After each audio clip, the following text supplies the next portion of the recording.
Bonjour, bienvenue à une nouvelle capsule des conseils d'MP pour pogner, la capsule qui va vous aider à avoir plus de matchs et donc plus de dates. Et quand on est célibataire, c'est ça qu'on veut.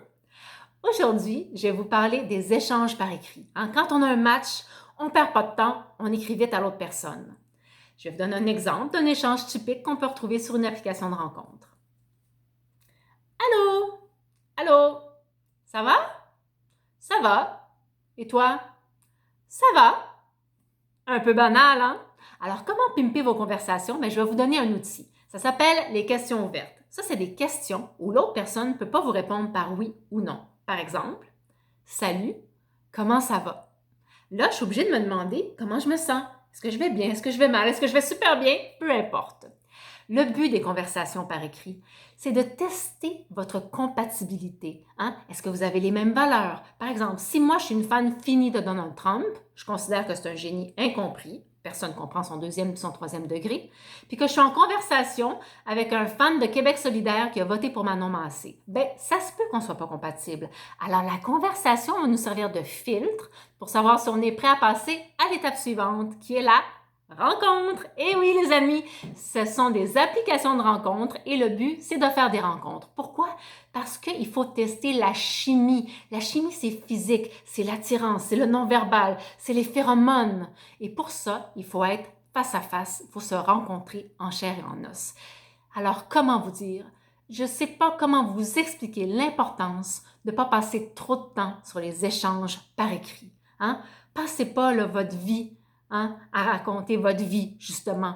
Essayez de vous rencontrer le plus rapidement possible.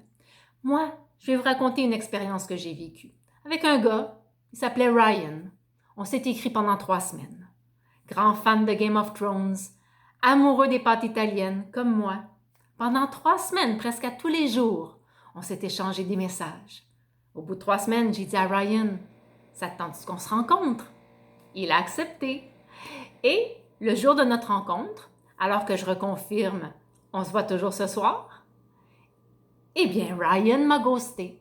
Et oui, comme on dit en bon français, il ne m'a jamais répondu.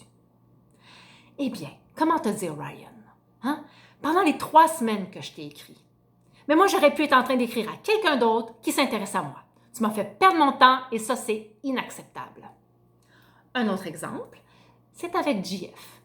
JF me demande si on peut se parler au téléphone avant de se rencontrer parce qu'il veut entendre ma voix, ce que j'accepte de bon cœur. Alors on se parle, blablabla, la conversation est charmante et on décide de se rencontrer, mais on a de la misère à trouver un moment dans nos agendas respectifs. Alors on décide de remettre ça à la semaine suivante. Donc une semaine plus tard, j'écris à JF. Alors, quels sont tes dispos? Et JF me répond, bonsoir. À qui est-ce que je m'adresse?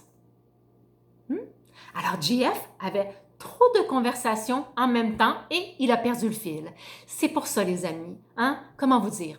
Il faut battre le fer pendant qu'il est chaud. Sinon, il refroidit. Il n'y a pas de secret. Pour tester la chimie physique, il faut se rencontrer en chair et en os. Oui, on peut trouver qu'on est compatible par écrit, mais parfois, il y a des choses qui, à l'écrit, passent et à l'oral, ça passe pas. Vous voyez ce que je veux dire?